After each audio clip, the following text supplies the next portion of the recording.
Imagine this, the World Cup final. The stadium is electric, but instead of the winning team getting millions in prize money, every single fan in the stands walks away with a fat check. What if FIFA took all that cash they pour into players and handed it straight to you, the people who actually show up, buy the jerseys, scream their lungs out, and make the tournament what it is? No more billion-dollar television deals benefiting mostly the suits. No more superstar players earning more in one tournament than most fans make in a lifetime. Just pure payback to the real MVPs, the fans. Stick around, because this wild what-if scenario gets crazier than you think. And by the end, you might be wondering why it doesn't already happen. Let's start with the numbers, because they are insane. For the 2026 World Cup, FIFA is handing out a record-breaking prize pool of around $871 million to the teams. The winners could take home $50 million. That's life-changing money for players and their national federations. But here's the kicker. FIFA is projected to rake in billions. Estimates hover near $9 billion or more from broadcasting rights, sponsorships, tickets, and hospitality. The players and teams get a tiny slice of that pie. FIFA and the big partners keep the rest.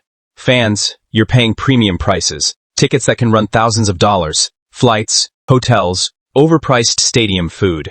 Some supporters from countries with lower average wages are dropping a year's salary just to be there. You're not just watching the game. You're funding the entire spectacle, yet the rewards flow mostly upward to clubs, agents, and stars who are already set for life. So, what if we flip the script?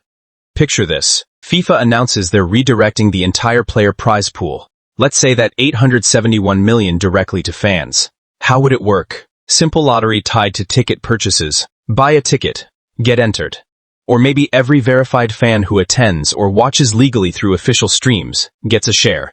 With millions of fans worldwide, even a small slice per person adds up. A family of 4 inches the stands could walk away with enough to cover their entire trip.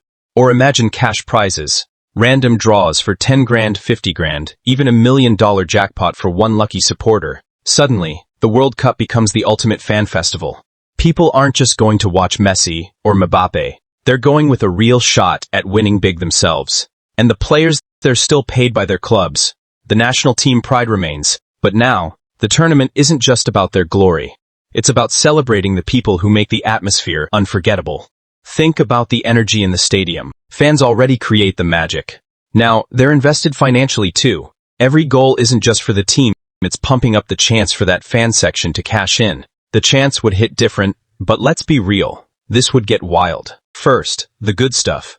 Ticket scalping might actually decrease, because more people could afford to go with the rebates. Stadiums would be fuller, louder, more diverse. Grassroots football in smaller nations gets a boost indirectly because fans are happier and more connected. Travel agencies, boom.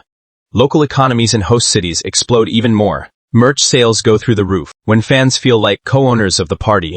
Now, the hilarious downsides. Imagine players negotiating with fans. Hey, if we win this match, can you all chip in for my new contract? Or fans in the stands holding up signs, score or we want refunds. What about star players? Would they still give 110% knowing the money isn't going to their bonus? Or would the fan love become the biggest motivator? And FIFA, they'd have to get creative with sponsorships. Brands would love the fan-first narrative. This World Cup is brought to you by the people who love it most. It could even fix some of the sport's problems like pricing out regular supporters. Make the beautiful game feel beautiful for everyone again. Look, this is obviously a thought experiment.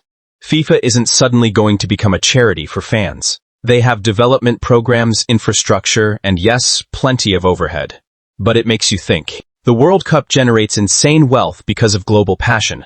That passion comes from fans, not just the 22 guys on the pitch. What if a portion of profits always went back as fan rewards, loyalty programs, community funds, experience giveaways? It doesn't have to be all or nothing. Sports are entertainment. The best entertainment rewards its audience. Players deserve their pay. They're the talent. But fans are the lifeblood. Without you filling those seats and tuning in by the billions, none of this exists. So, would you rather see players get another massive bonus? Or have a realistic chance at winning money just for being a die-hard supporter? Drop your thoughts in the comments. Would you go to the World Cup if fans got paid? Which team's fans do you think would party the hardest with the cash? If you enjoyed this, what if? Smash that like button, subscribe for more wild hypotheticals, and turn on notifications. Thanks for watching. See you in the next one.